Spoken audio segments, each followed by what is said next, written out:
যে কবিতা গানে তেখেতে এই সাহস কৰিলে যে মানে যাব পাৰিব।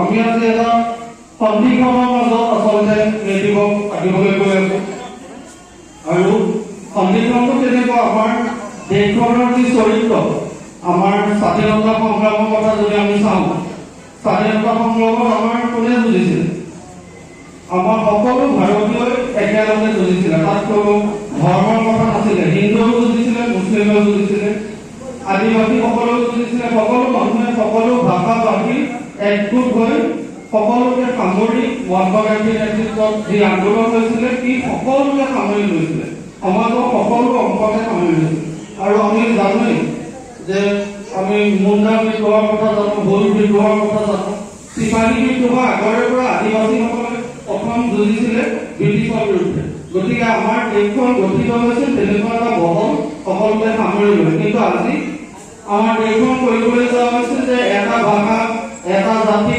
এটা ধৰ্ম যিটো আমাৰ সংবিধান বিৰোধী কিন্তু আজি শাসক গোষ্ঠীয়ে আমাৰ দেশখনৰ সেই চৰিত্ৰটোৱে একেবাৰে ধ্বংস কৰি পেলাইছে চাবলৈ গ'লে।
আপোনালোকে জানে যে আমি আজি ইয়াত যিটো উদ্দেশ্য লৈ সংগঠিত হৈছোঁ বা গোট খাইছোঁ এই গোট খাওঁতে ইয়াৰ এটা ঐতিহাসিক ক্ষণৰ মুহূৰ্তক সাক্ষী কৰি পেলাই আমি আজি গোট খাইছোঁ।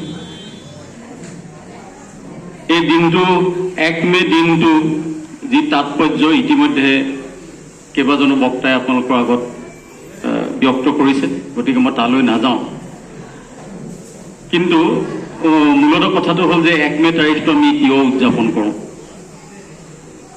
আৰু এই উদযাপনৰ মূল লক্ষ্য আৰু উদ্দেশ্যটো আচলতে কি এই কথাখিনিও বিভিন্ন পৰ্যায়ত আলোচিত হৈছে কিন্তু মূল কথাটো হ'ল যে আমি আজিৰ যিটো পৰিস্থিতি আজিৰ পৰিস্থিতিত আমি শ্ৰমিকসকল বা আমি যিখিনি কাম কৰি খাওঁ এই কাম কৰি খোৱা মানুহখিনিৰ যিটো অৱস্থা এই অৱস্থাটোক আমি ভাবোঁ যে অৱলোকন কৰাটো আজিৰ সময়ৰ আটাইতকৈ গুৰুত্বপূৰ্ণ কথা যিহেতু ইতিমধ্যে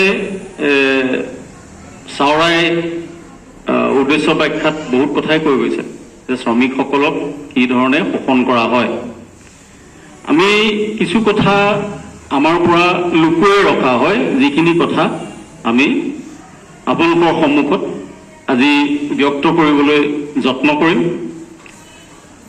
যেনেকৈ ধৰক আজি আমাক কি কৰা হৈছে যে চৰকাৰ এখনে আমাক প্ৰথমে আমাক প্ৰতিশ্ৰুতি দিছিল যে আমি আপোনালোকৰ হাজিৰা 351 টকা কৰিম কিন্তু আমি জানো পালোঁ নাই পোৱা গতিকে এই যে নাই পোৱা ইয়াৰ নোপোৱাৰ মূল অৰ্থটো ক'ত আছে কিয় দিব পৰা নাই চৰকাৰে কিয় দিব পৰা নাই আপোনালোকক কথা দি কথা কিয় ৰাখিব পৰা নাই এই ইয়াৰ গুৰুতৰ যিটো তাৰ অন্তৰ্নিহিত যিটো কথা তাৰ ভিতৰত লুকাই থকা যিটো কথা সেই কথাখিনিও আমি আলোচনা কৰিব লাগে আলোচনা এইকাৰণে কৰিব লাগে তেতিয়াহে আমি গম পাম যে আমাক কি কাৰণে এনেকৈ বঞ্চিত কৰা হৈছে এই যে যিখিনিয়ে কাম কৰিছোঁ সেই মানুহখিনি হাতলৈ কিমান আহে কোনোবাই জানে নেকি আপোনালোকে জানেনে কোনোবাই জানেনে যে 300 টকাৰ কিমান টকা আমাৰ হাতলৈ আহে বজাৰত যে 300 টকাত বিক্ৰী হয়, সেই বিক্ৰী হোৱা চাহপাতটোৰ পৰা আপোনালোকে কিমান পইচা পায়? কিমান পায় জানে? মাত্ৰ 40 পইচা। 40 পইচা, মাত্ৰ 40 পইচা পায়। এজন শ্ৰমিকে মাত্ৰ 40 পইচা পায়। তেতিয়াহ'লে বাকী পইচাবোৰ কাৰ হাতলৈ যায়? বাকী পইচাবোৰ কাৰ হাতলৈ যায়? এইটো চিন্তা কৰিবলগীয়া কথা হয়নে নহয়? এইটো মই কোৱা কথা নহয়, এইটো আমেৰিকাৰ এটা ৰিচাৰ্চ অনুষ্ঠানে মানে তেওঁলোকে গৱেষণা কৰি চাহ বাগানে বাগানে ঘূৰি গৱেষণা পত্ৰ এখনত উল্লেখ কৰা কথা মই কৈ আছো। এইটো মোৰ তথ্য নহয়। সেই গৱেষণা পত্ৰখনত 2019 চনত এই গৱেষণা পত্ৰখন প্ৰকাশ পাইছিল। তাত সেই কথাটো উল্লেখ কৰিছিলে যে 300 টকাৰ 150 টকা ব্যৱসায়ীৰ হাতলৈ গুচি যায়। যিখিনিয়ে ব্যৱসায় কৰে তেওঁলোকৰ ওচৰলৈ গুচি যায়। উৎপাদনৰ যিটো খৰচ হয় সেই খৰচত লেবাৰ খৰচটো ইনক্লুড কৰা হয়, মানে তাত যোগ কৰা হয়। এই যে যোগ কৰে, যোগ কৰোঁতে আপোনালোকৰ ভাগলৈ কিমান পৰেগৈ জানে নাই? সেই 40 পইচা পৰে। মানে 300 টকাত আপুনি মাত্ৰ 40 পইচাহে পায়। শ্ৰমিকৰ দুটা শ্ৰেণী আছে, এটা হ'ল সংগঠিত শ্ৰেণী আৰু এটা অসংগঠিত শ্ৰেণী। এই অসংগঠিত শ্ৰেণীটো এতিয়া ভাৰতত আটাইতকৈ বেছি, ভাৰতবৰ্ষত আটাইতকৈ বেছি। আৰু ইতিমধ্যে কোৱা হৈছে যে 2021 চনত যিখন আইন, শ্ৰম সংহিতা নামত যিখন আইন অনা হ'ল, সেইখনৰ যোগেদি শ্ৰমিকসকলৰ যিটো মানে প্ৰতিবাদ কৰিব পৰা যিটো অধিকাৰ, সেই অধিকাৰটো তাত নাইকিয়া কৰি দিয়া হৈছে। আৰু এই নাইকিয়া কৰাৰ মূল কথাটোৱে হ'ল যে কাক সহায় কৰিবৰ কাৰণে এইটো নাইকিয়া কৰা হৈছে, যাতে আমি আমাৰ দৰমহাটো বঢ়াবৰ কাৰণে আমি কাকো জোৰকৈ ক'ব নোৱাৰোঁ। আমাক ভাল এটা থকা ঘৰ লাগে বুলি আমি বাগানৰ মালিকক ক'ব নোৱাৰোঁ। আমাক ভাল স্বাস্থ্যৰ কাৰণে এখন হস্পিটেল লাগে বুলি আমি ক'ব নোৱাৰোঁ, নহয়নে? আমি ক'ব পাৰোঁ জানো? নোৱাৰোঁ। আমি মালিকৰ ওচৰত গৈ পেলাই এই কথাটো ক'ব নোৱাৰোঁ যে আমাক থাকিবলৈ ভালকৈ এটা ঘৰ বনাই দিয়া, এই কথাটো আমি ক'ব নোৱাৰোঁ। এই ক'ব নোৱাৰা মূল কথাটো হৈছে যে আমাক ভাগ ভাগ কৰি পেলালে, আমাক বেলেগ বেলেগকে ৰাখি থোৱা হ'ল। আজি কংগ্ৰেছে কংগ্ৰেছৰ ধৰণে ক'ব, বিজেপিয়ে বিজেপিৰ ধৰণে ক'ব, নহয়নে? এই যে কথাবিলাক আহিছে, এই কথাবিলাক আমি খুব ভালকে আমি চিন্তা কৰা দৰকাৰ যে আমি কাৰ পক্ষত থাকিম, আমি কোনখিনি মানুহক লগত লৈ পেলাই আমি আমাৰ কথাবিলাক ক'ম। এই কথাটো কিন্তু আজিৰ সময়ত আমি খুব ধুনীয়াকৈ জুকিয়াই চোৱা দৰকাৰ। এই কথাবিলাক আমি খুব গভীৰভাৱে উপলব্ধি কৰিছোঁ যে আমাৰ শ্ৰমিকসকলক যদি আমি সংগঠিত কৰিব নোৱাৰোঁ, তেতিয়াহ'লে শ্ৰমিকসকলৰ আজিৰ যি অৱস্থা তাৰ পৰা তেওঁলোকক ওপৰলৈ লৈ যোৱাৰ কোনো অন্য ৰাস্তা আমাৰ ওচৰত নাই। কাৰণ এতিয়া যিবিলাক চৰকাৰ আহিছে, আপোনালোকে দেখিছে চৰকাৰবিলাকে শুদ্ধ ফাঁকি কথা কয়। আপোনালোকক দিম বুলি কৈ নিদিয়ে। বাগানে বাগানে স্কুল খুলিম বুলি কৈছিলে, স্কুলৰ কাৰণে পইচা দিম বুলি কৈছিলে, দিলে নি? বাগানে বাগানে স্কুল খুলিলে নি? ক'ৰবাত এখনো স্কুল নুখুলিলে, নহয়নে? এতিয়া আপোনাৰ SFI আমাৰ বিনয়ে কৈ গৈছে যে মই স্কুললৈ আহোঁতে মোৰ মাৰ বা দেউতাৰ যিটো মানে হাজিৰা, সেই হাজিৰা 150 টকা মই অহা যোৱা কৰোঁতেই দিনটোত গুচি যায়। তেতিয়াহ'লে এজন চাহ শ্ৰমিকে কেনেকৈ ধৰণে, চাহ শ্ৰমিকৰ ল'ৰাই কেনেকৈ ধৰণে স্কুলত গৈ পঢ়ি শুনি এজন ভাল মানুহ হিচাপে সমাজত প্ৰতিষ্ঠা লাভ কৰিব? নোৱাৰে।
আমেৰিকাতে কৰ উদ্যোগ বেছি আছিল।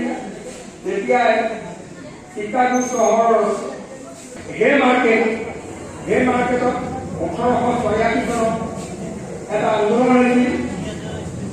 সেই আন্দোলনটো যে কামৰ মানুহৰ 24 ঘণ্টাক 3 ভাগ কৰিছিলে। আজিকালি যেনেকৈ চিফ ডিউটি কৰে 3টা চিফ ডিউটি থাকে, 8 ঘণ্টা আৰু সেই শ্ৰমিকসকলে অনুভৱ কৰিছিল যে যিমানবিলাক গৌ মাতা বুলি হিন্দুবাদী অতি হিন্দুত্ববাদী চৰকাৰ বুলি কোৱা চৰকাৰখনে আজি দেশৰ যিটো গৌ কাউ মিল এক্সপৰ্ট কৰা যিটো কোম্পানীৰ পৰা ইলেক্ট্ৰল বণ্ড লৈছে, তেখেতসকলে কয় আমি গৌ মাতাক ৰক্ষা কৰোঁ।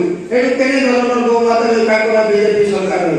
আজি ইলেক্ট্ৰল বণ্ড লৈছে তেখেতসকলে বিগ কোম্পানীৰ পৰা।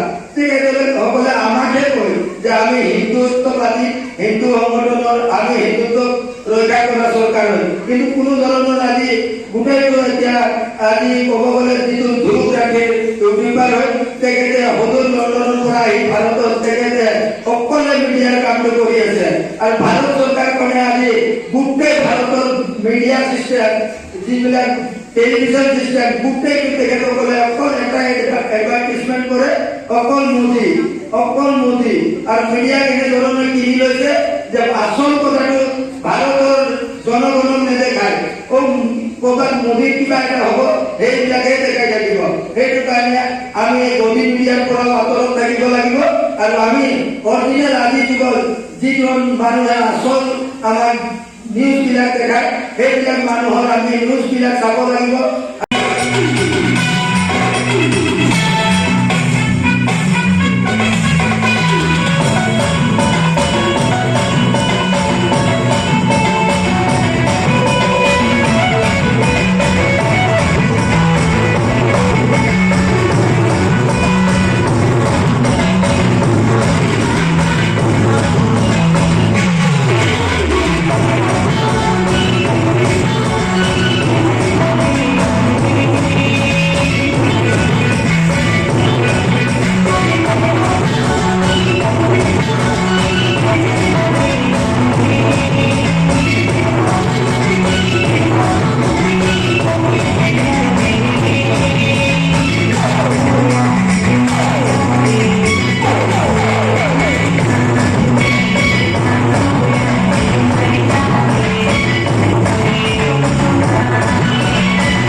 জৰুৰত আছে যুবকীৰা, জৰুৰত আছে যুবতীৰা, জৰুৰত আছে শিক্ষিত নিবনুৱাগীৰা।